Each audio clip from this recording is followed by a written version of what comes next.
We've won a game! Let's go! We are 90 minutes away from being in a European final. You want to learn how to do a TIFO, certain other clubs in North London. Look no further.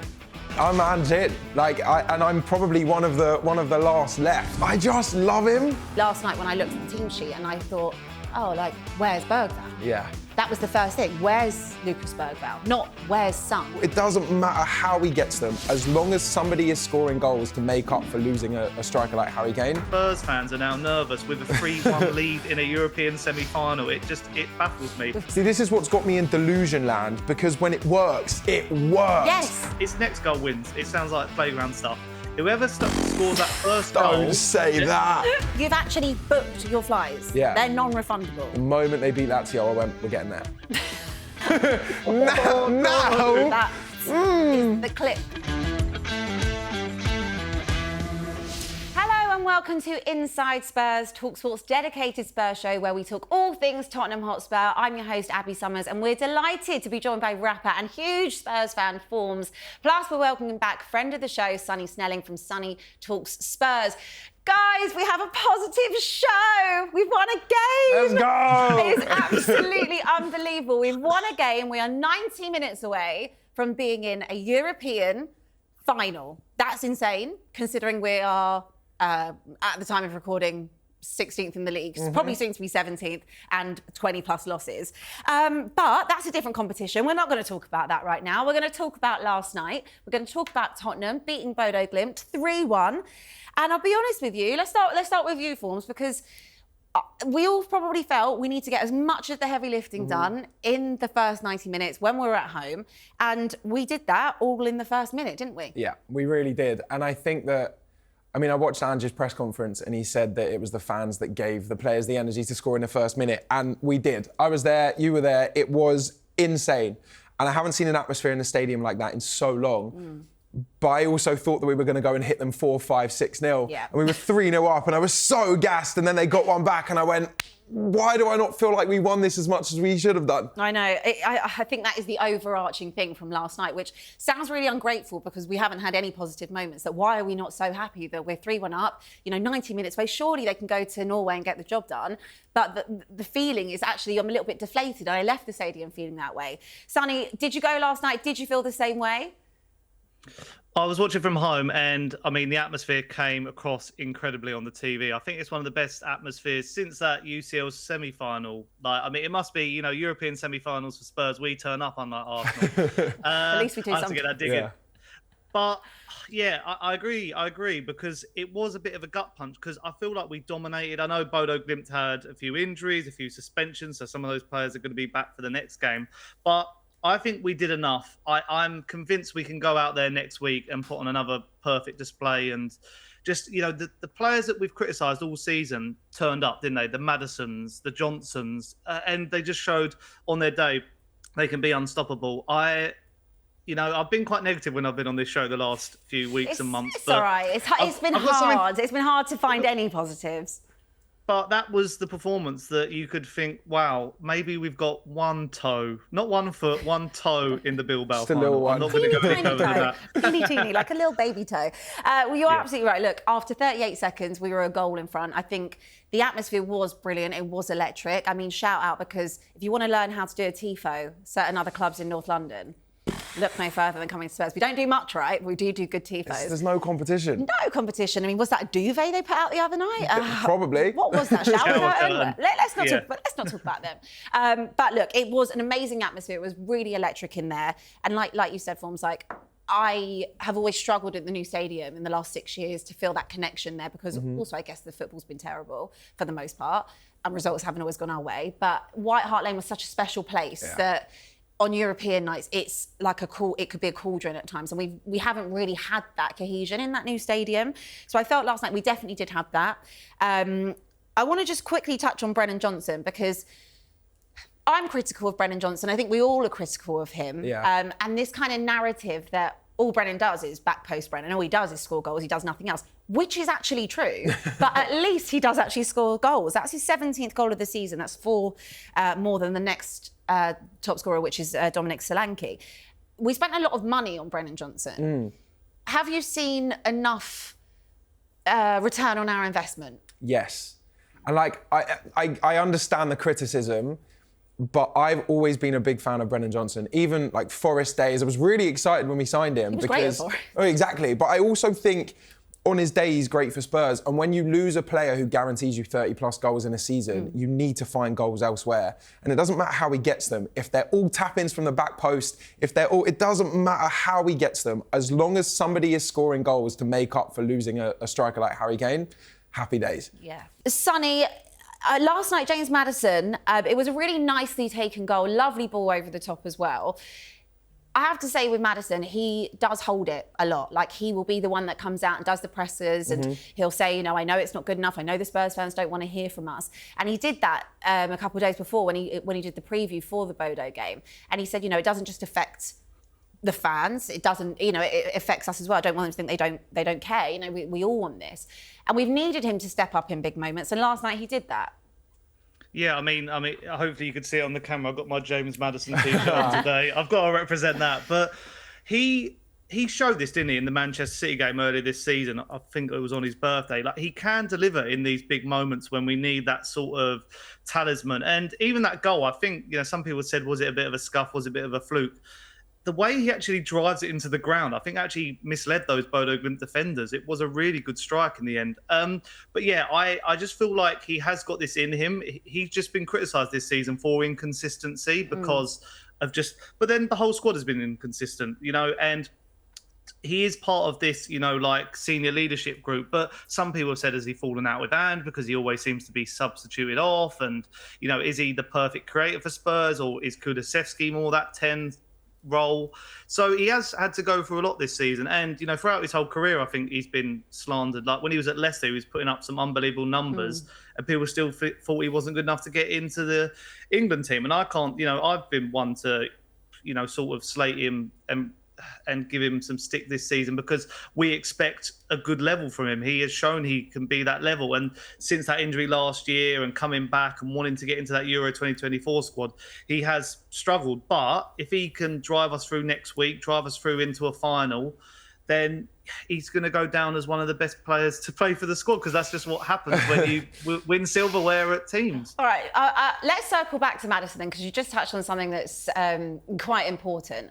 So I was having this debate on talkSPORT Goals last week about Ange, and I want to obviously get where you guys are at with the Ange in, Ange out debate. So the debate kind of was, over a 38-game season, my feelings on it has changed. I've gone from being Ange in to now I'm Ange out, regardless of what he does. And Kwaku Afari was on with us, and he said, well, no, like that has to change. If you win something, surely you have to stay with him. So let's say he does win something in his second season, like he said, hypothetically, we're not getting cocky here. Let's say he does do that, okay? Would you then feel that that's enough to keep Ange for next season? Like, yeah. I'm Ange in. Like, and I'm probably one of the last left that is so all Ange in. I know that we've had the season from hell domestically. I just love him. Like, I love the way... You love losing 19 plus games? No, absolutely not. And I think I'm numb to the losses now as well, which kind of definitely helps what I'm about to say. But I love the way that he talks. I love his passion for the game. I love that he also hates losing, which then you can counterbalance it with... We can't hate losing that much. We lose every week. Why doesn't he switch it up more? I get it. But if he then goes and drops the biggest aura move of 2025, which is I always win things in my second season, mate, and then goes and does it after the season that we've had, I think he definitely earned the right to be our manager next season. And I've been saying, you ask anyone that I know at the start of the season, I said, I will happily take finishing 17th in a scrappy relegation battle and walking away with a trophy. I said the same thing. I think we all did. And now that we've got there and we've seen the reality of losing 19 or however many games that we've lost in the league, and it's really not nice, but we're also on the brink of something so fantastic.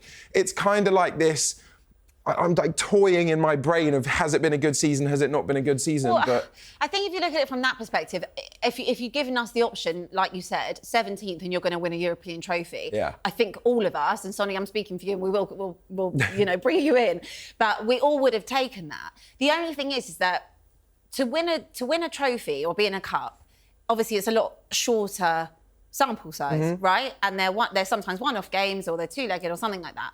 But when you have a look over the course of a 38-game season and you have lost over 20 games, my thing with Ange, which is why I've switched, is because what you want to implement clearly can't be implemented in the Premier League in that level of intensity and doing it week in, week out. You can get them up and you can get them organised in a game when it's a cup. But why can't you do that week in, week out? And also, why as a manager can't you adapt? We've seen them against Frankfurt. We all thought we were definitely going to go out against Frankfurt. We put in a really good tactical performance. We changed things at some points. We had 8 at the back, right? I'm not saying you have to do that in the Premier League, but you can't go into the Premier League over 38 games and play the same way against every single team. You can't do that because you leave yourself so incredibly open.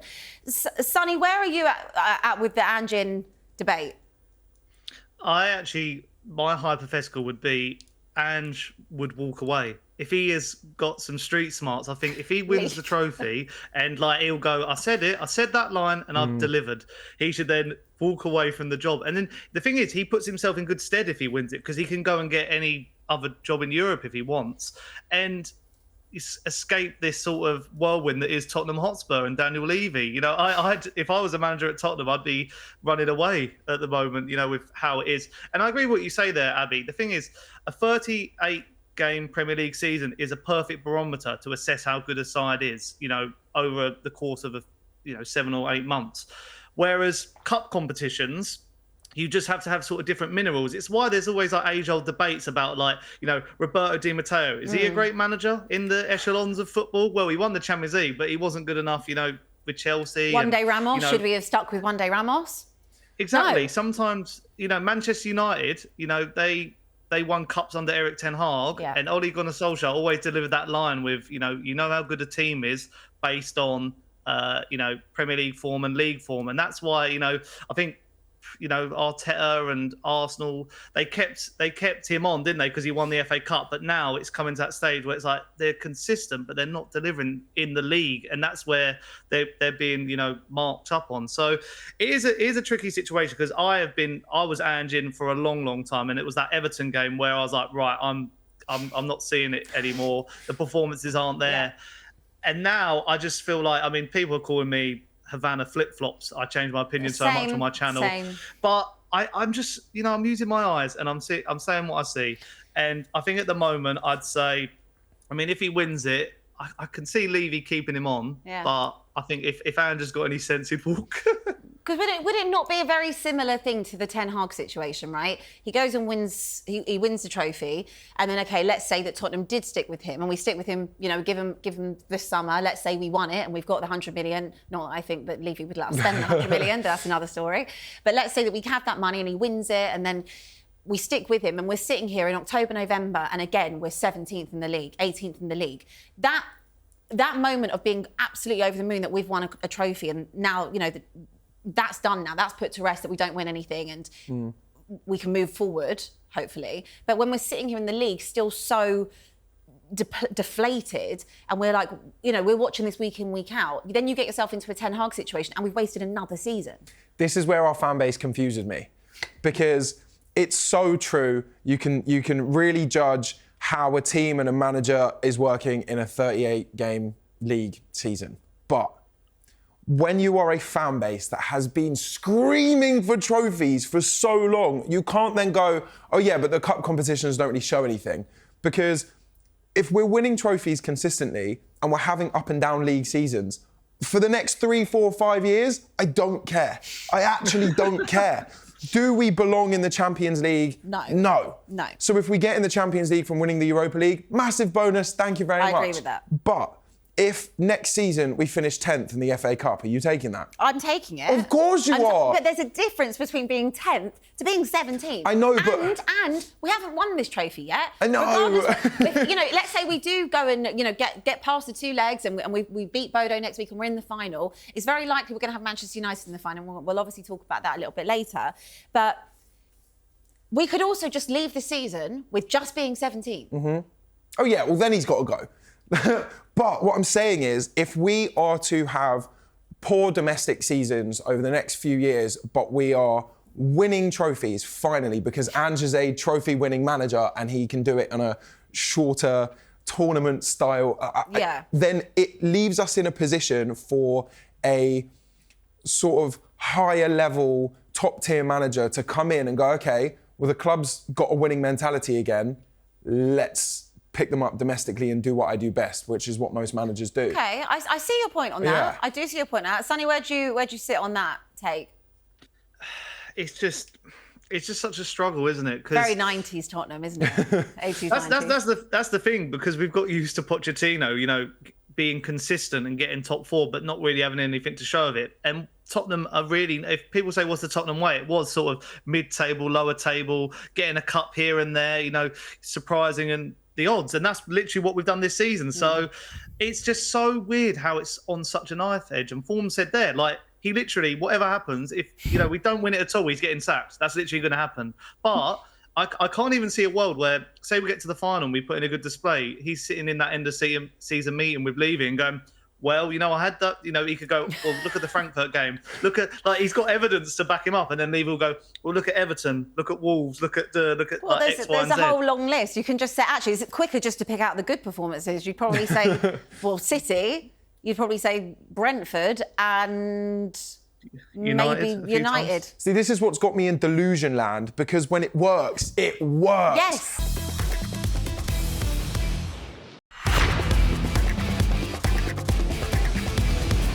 You look at this team and you think, what player in that squad is going to take this game or take a fixture by the scruff of the neck and get you over the line? I don't feel Tottenham have that. I think what was really telling was when Jed Spence was speaking to Rio. Yeah. And he got asked, who are the leaders? I'm watching that thinking he's going to say Madders, he's going to say Kulusevski, Vicario, the players that we've seen be vocal on and off the pitch. And he went, we don't really have like vocal ones. We just have like captains and so whatever he said, but it was the most deflating. I was like, go on. Tell me who it is. Well, and for a player, and I know we all still see Spence as like this young up and coming player. He's what, 24, 25 years old. He's getting there. I wouldn't call him like a young player that needs to look up to the senior ones as much as the 18, the 19-year-olds. But still, he's a player who is still in a very influential part of his career. And that was really telling. Like if that interview was with someone like Van der Ven or Romero or someone who you see as more of like a staple figure or a starter in the team, and they were saying that, I'd be like, okay, well, maybe you've already got your ways and how you see things on the pitch. Whereas Spence is still like in his influential era and he's not seeing it. And if it's not being trickled down into those kinds of players, then where's it coming from? Where is it? Where's the leadership? And actually something that I kind of realised and clicked in my head last night was, you know, I've spoken about it before, I think the lack of world-class players, obviously, that are in that. Since, you know, Sonny has been incredible. You as well, Sonny. But, you know, Heung-min Son has been an incredible servant to Spurs, but obviously the decline is, he's, you know, 33 years old now. Mm-hmm. He's not going to be able to put those performance levels in on the pitch, so you've got to lead off of it. But I felt like when he didn't travel to the Frankfurt game, I thought that was quite damning.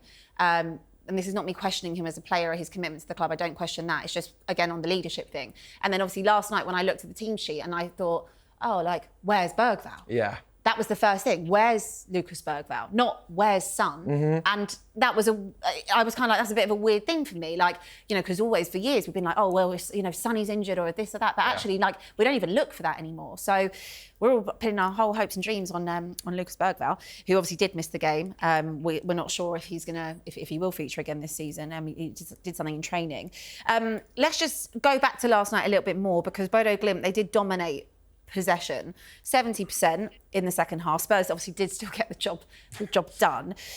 Was that a little bit worrying for you then, Sonny, just looking at how much they managed to retain the ball? I mean, I know a lot of the time they were passing it between themselves and they didn't get really much of a sniff up until that one goal. But possession-wise, does that worry you? Not really, because we've had so many games this season where we've dominated possession and we get whacked or we lose narrowly. I never really gauged possession as a good barometer of, you know, success in a game. This Bodo Glimt team are still really good. You know, they beat Ange's Celtic, they beat Lazio, they beat Roma. They narrowly lost to Man United in the league phase of the Europa League this year. And as I mentioned earlier, they've got some key players to come back next week. They're a good team. They're a good outfit. And their manager has got them working. I mean, I think Sam Matterface on commentary last night said that they're the equivalent of if Sheffield United would get promoted to the Premier League and then grow and then dominate without any investment. And I thought, wow, that's actually incredible when you think of it. The population of that town is less than the Tottenham Hotspur Stadium. Yeah. So it is a really good success story. And they just work really, really well. The way they move it around, and they were efficient last night. You know, I know it was a deflection. I know it was maybe an own goal and all that sort of thing. But that one goal is now like making us a bit nervy. And it's what you said earlier, Abbi, about this trickle down. It's so trickled down at Spurs. Even us Spurs fans are now nervous with a 3-1 lead in a European semi-final. It baffles me. We've got a lot of PTSD. But yeah, I am nervous about they've got Patrick Berg to return, who's like their sort of talisman. So we've got to really keep an eye on him in the second leg. And even their goalkeeper, he kept them in. There was a really good shot from Bentancur. So it could have been, I mean, Formz was right. I think there was one stage where we were thinking 4-0, 5-0, and we would have been, you know, cruise control. But on that 4G pitch next week, I mean, we know we struggled on a 4G pitch at Tamworth. So, you know, I'm not looking forward to the Arctic Circle. Oh, God. You know, it's all hit him all at the same time. The only thing, does it worry me that we're going to play in conditions we're not used to? No, because at the end of the day, we are still Tottenham Hotspur. We are a Premier League team. We're in a European semi-final. We deserve to be in that semi-final.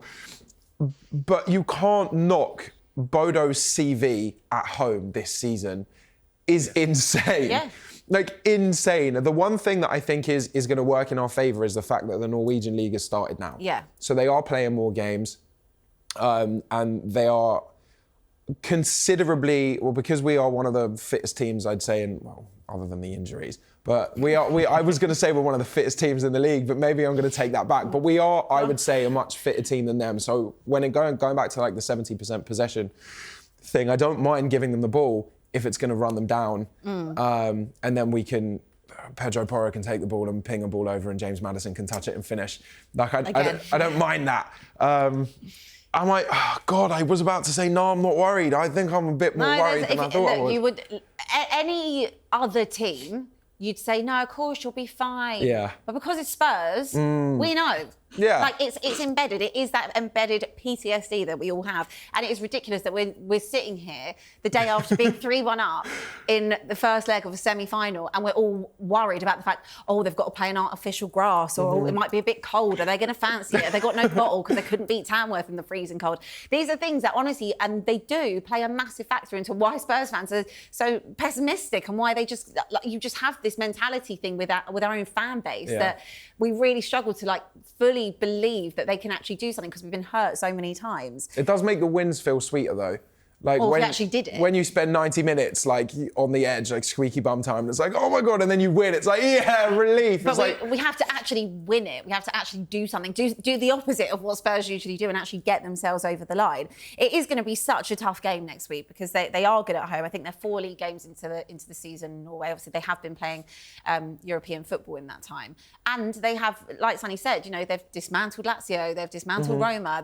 They were very, very good against United back in October, November time. There's, you know, it's difficult. And even though they are minnows in comparison to what Tottenham is as a club, they're showing that they've got bottle, they've got mentality. And us going there, I mean, I'll give you some more people that they've actually beat. They've beat Porto, Besiktas, Olympiacos as well. Like, just small teams, isn't it? Small teams. Small teams. And the little old Tottenham's got to go there and play on a little 4G pitch. I feel slightly concerned if Spurs are going to get up for it, Sonny. And you look at that, and what's your gut telling you already about next week? Do you know what? I'm going to just contradict everything I've said. I am positive. I am positive. Because I feel like, and I can't believe this is a thing, because the only thing I've said all season is, I've been like, forget the Premier League, put that to one side. But when we're putting in performances like Wolves and Liverpool back to back, I'm like, surely this isn't good for morale. But when we're putting this unit together, the back line that we know and love, the midfield that somehow works in these competitions and doesn't work in the league, and the front line Solanke, Brendan Johnson and Tell or whoever. Richarlison last night came in. They seem to they are taking up that next level. Against AZ Alkmaar, they all turned up. Against Frankfurt, Frankfurt had scored every home game since March 2024, and they didn't score against us. How did that happen? I do not know. I can't analyse that anymore. But it seems like we are able to be, we're delivering in this competition. And even if you look back at the league phase, we weren't that good in some games, like Ferencváros, and we got mauled by Galatasaray. But we've somehow got to this stage, and that's what happens in cup competitions. You can sort of bumble your way through, despite having poor league form on top of that as well. So I think we'll go out there, and it's next goal wins. It sounds like playground stuff. Whoever scores that first goal... Don't say that. That's what will change the tie. That's what's going to change the tie. They put it back to 3-2 within the first 5 minutes of kickoff. I'll cry.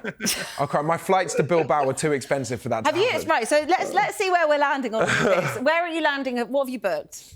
Flights. You've actually booked your flights. Yeah. They're non-refundable. Non-refundable. But I did it tactically. Go on. Because I'm going to go to Marbella the day before. Nice. Or 2 days before, I can't remember.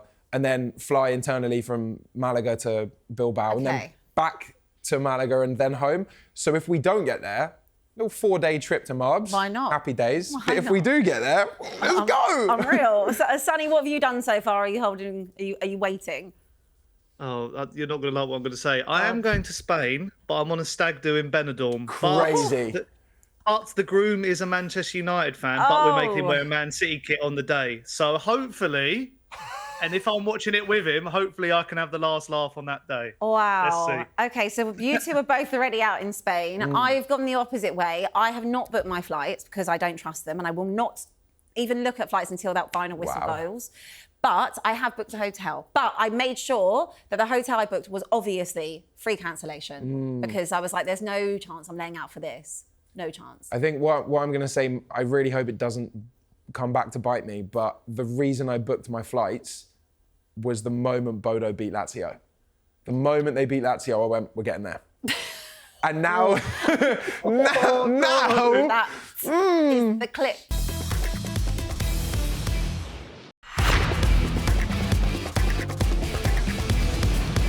What do you think then? Okay, it's been not a very good season. There's not been a lot of performances to choose from, but if you had to pick one performance that you've seen this season from Tottenham, what would be the one? The obvious one is City away, but I'm going to say United away because I was there. Okay. And just to witness from back to front, from keeper to striker, just the way that we outplayed United at their own is like, it was just mind-blowing because I've been to Old Trafford countless amounts of times. I haven't even seen us draw. Like, it's just been loss after loss after loss. So to go there and play the way that we did, class. To watch all of the fans just feel united, pardon the pun, class. Just loved it, every single second of it. What was yours, Sonny? Oh, the two games I've been to 3 games at the Tottenham Hotspur Stadium this season. One was Leicester and one was Ipswich. Oh, I'm not sticking there. My Lord. I think I'm cursed, if we get to this final, you better not come to Stay Bilbao. in Benidorm. Stay in Benidorm. Stay away. But I was at the semi-final first leg against Liverpool in the Carabao Cup, and I do think we played really well in that game. Like, it was annoying what followed. So I would say either that or it's the Frankfurt game. I think we were the underdogs in that. Like, they were, or still are, the 3rd best team in the Bundesliga, the best counter-attacking team. They're going to destroy Ange's high line. And we went there and we were clever. We were strong. We were leaders. And that away end, I was jealous I wasn't out there, but there were some people like Ben Bowman, for example, friend of the show, who were out there and lived it and enjoyed it. And that stadium is intimidating. I was there for the Euros last year. That could be the difference. That was, I feel, the catalyst to this run, to go, right, forget the league. Let's put all the eggs in this basket. And, if we can show that next week and in the final, then who says no? I certainly don't say no if we can get over the line, to be honest. I think my favourite performance was probably, City, because at that point, City hadn't started their downfall at that point, and it was such a great performance. It's probably the only 90-minute game I've seen full Ange ball this season. Yeah. And just what he wants to implement. That's the only time I've actually been able to see him actually fully do it this season, probably since the first 10 games of last season. So I loved that. And I also agree the Frankfurt one, because we thought we were going to get absolutely turned over by Frankfurt. And that second leg is the one that I was really impressed with, although I wasn't there. Obviously, watching it, I was like, okay, they can adapt. They can have some bottle about them. They can not have such a soft underbelly. So I think those two for me. And then obviously, as we're coming towards the end of the season, you start to get emails from the club being like, renew your season ticket or vote for your player of the season. And I sometimes sit there and laugh and I'm like, like player of the season, there's not much to choose from. But actually, when I've sat and thought about it, there are positives out of this season. We've seen Archie Gray come into the fold. We've seen Lucas Bergvall, kind of really maintain and hold down and make that position his own in midfield. We've seen the resurgence of Jed Spence. Who's been your player of the season? Fraser Forster, hands down. For that unbelievable Yeah. I didn't even hesitate. If I had to have picked who you would have said, there's not one part of me that would have said Fraser Forster. No, he's great. What a guy. No, my player of the season, I mean, I only because of the second half of the season and kind of being the shining light in what has been all dark is Lucas Bergvall. Because he wasn't expected to play as much as he has, but I think as the season's gone on, he's adapted really well to England. I think his physicality has just leveled up and up and up. The way he is on and off the ball, I think he's got legs to be like a mix between Dembele and Modric. Yes, I'm so glad you said it.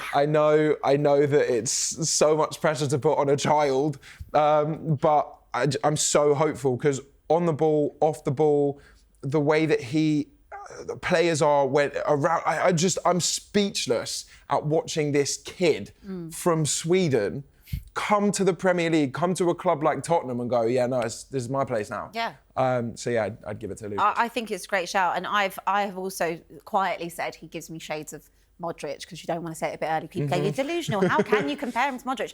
But he's got that type of an air about him, and the way that he takes games and can pick a pass, and you just think, he's way too good for Spurs right now. And obviously we've just penned him down to a new deal, which I love, till 2031. Let's lock him down before he can get out. He's a sweet prince, and I think that he's we should be building and looking to build the team around him. And when we talk about the leaders on the pitch, or we talk about the players that we expect to be able to take a game by the scruff of the neck, and we look at like the Madisons or Sons or Romeros, etc. Actually, it's been the young players this year that we've had to lean on when we shouldn't have had to lean on them. Sonny, where do you stand with that? Who's been your player of the season? I feel like you can split it in two, and it's the two Swedes who, lead the way. First half of the season, it was Kulusevski, was our talisman, pulling us through games. Not necessarily always getting the goals and assists, but he would lead by example, And so I think he takes the first half. But overall, I agree. I think it has to be Bergvall, because I think what we've seen from him, he's grown with the team. So like when he started, he looked a bit shaky, making a few mistakes, and he has made a few mistakes the last couple of weeks, but we don't hold that against him because the team's up in the air. He's being asked loads of different things. And I think what makes him so good at the moment is he could be whatever midfielder he wants to be. Yeah. Like if he wanted to focus more defensively, he could be that. If he wants to be more of an attacker, like he's shown like when he sort of presses the goalkeeper and charges around. And if he can sort of work on his, like the way he presses, because it can be a bit, headless chicken sometimes, but I rate that because he's young and he's showing that he's keen to impress.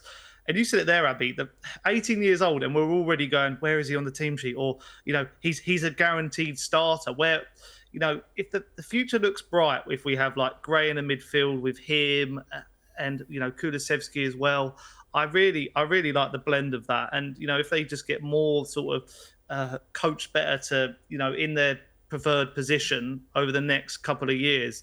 But I did find it funny when they brought out that video about his new contract, and it was like, last year I came here, this year I decided to stay. And all the quote tweets were like, what made you say, what's convinced you to stay? Whoever's feeding him, keep feeding him.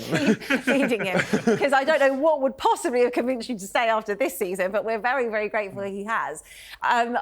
We touched on another one in terms of like Archie Gray, and I think we've all been really impressed with him having to be so versatile and fill in when we've had so many injuries and be really, really good even when we might have conceded and lost so many games, even with him in it. I felt it was a little bit unfair of Ange to throw him in at Anfield last week. Don't think that was completely necessary, was it? I mean, the first time we're really going to see Archie in a 6 and you've done it on that game. Don't think we can really judge him by that, but I'm hoping next season that we're going to see Archie, whether it is in that 6 or if he is going to be more of a centre-back or if he is going to be a full-back, whatever you are, I feel like there are good young players there. You know, Lucas Bergvall, Archie Gray, Jed, I know he's not as young, but because we hadn't seen him for 2 years, it feels sometimes like a new player. You've got Jed, you've got Kulusevski, you've got Mickey van der Ven. So you've got a spine of good players that are there.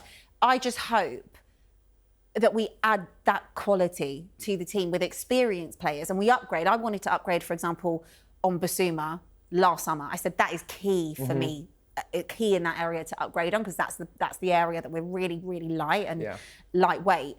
And we didn't do that. Arguably, I actually thought against Bodo, he had probably his best game I've seen him have in a very, very long time. Yeah, he's I thought Bentancur looked good as well, but I think we're going to see probably a lot of outgoings this summer as well. If you could pick 3 that you have to let go of, who would they be? Oh my God.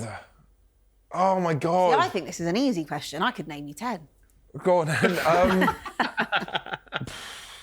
I think, I would let go of Biss, even though he's vibes. We can't just keep people for vibes. I know, but I'm all about the vibes. Yeah, but when you lose in 19 plus games a season, we can't be vibing. True. Okay. Biss, I wouldn't mind.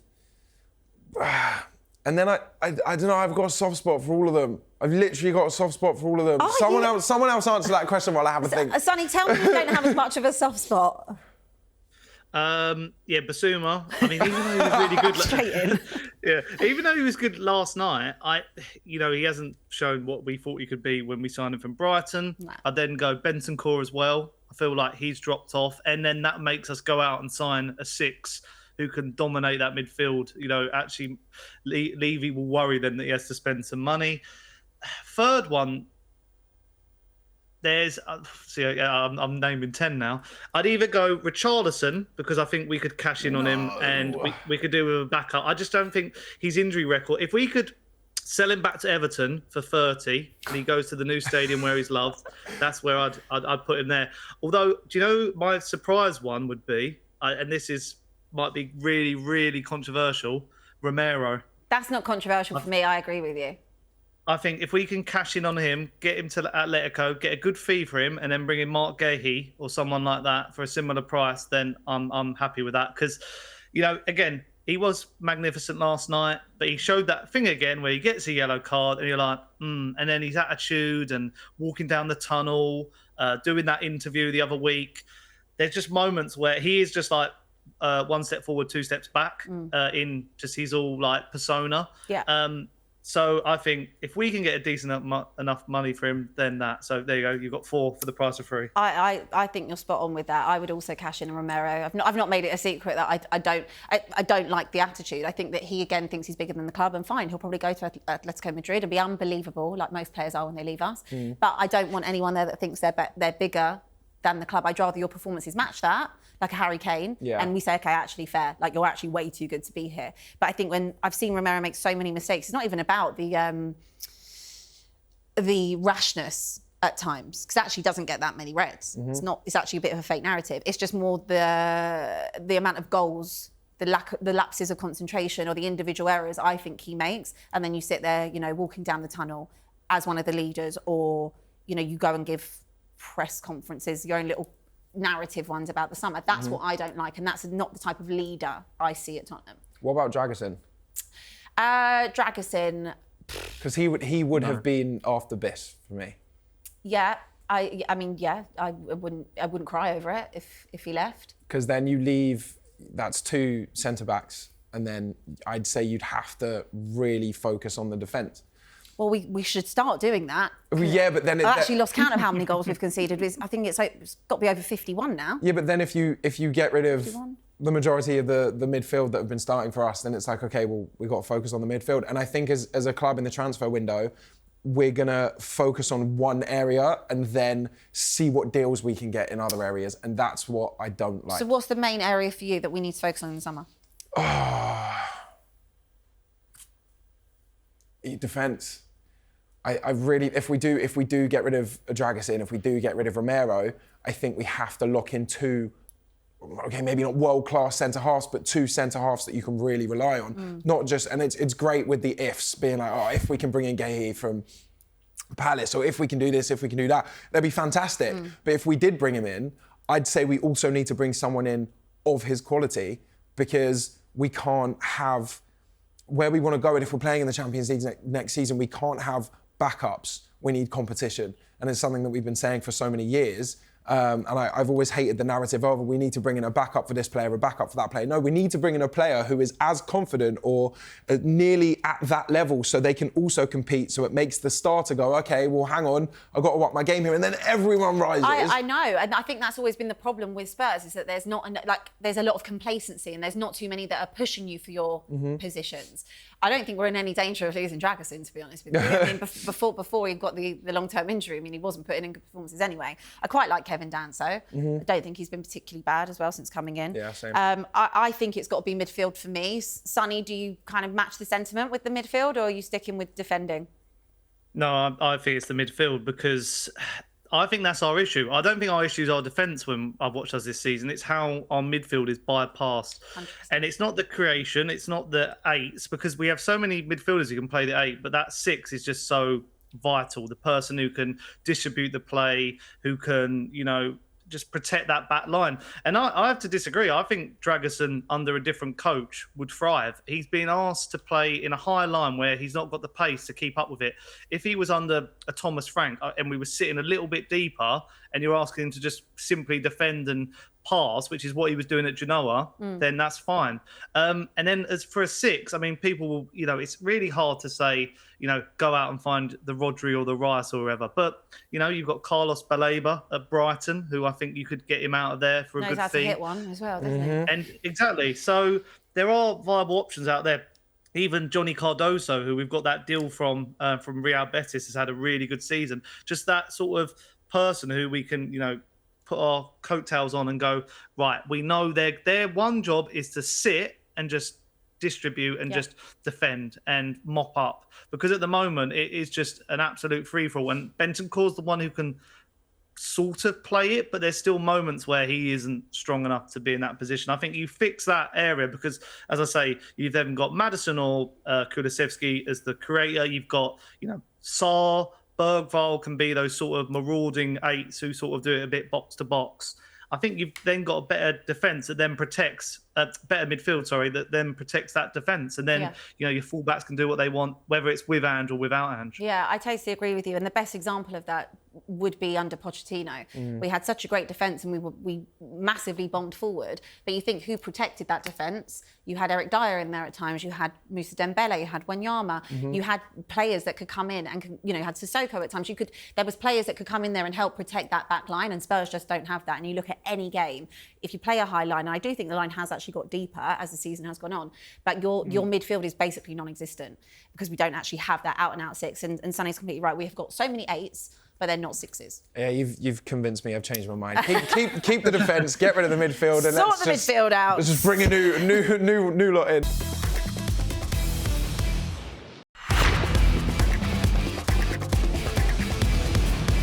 Before we come to the end, let's just quickly talk about that second leg then, because if we do get through, it is very much looking like it's going to be Manchester United, in the final. They kind of dismantled Atletico Bilbao the other night as well. We're down to 10 men, but still. Do you want Manchester United in the final, or would you prefer to have Bilbao? I want a bye to the trophy. That's what I want. Look, I mean, when you look at, I was having this debate before the semis, before the first leg started, and it was like, okay, well, Bilbao at home, they're going to be even more up for it. They're the fourth best team. They're really close to Atletico in the league.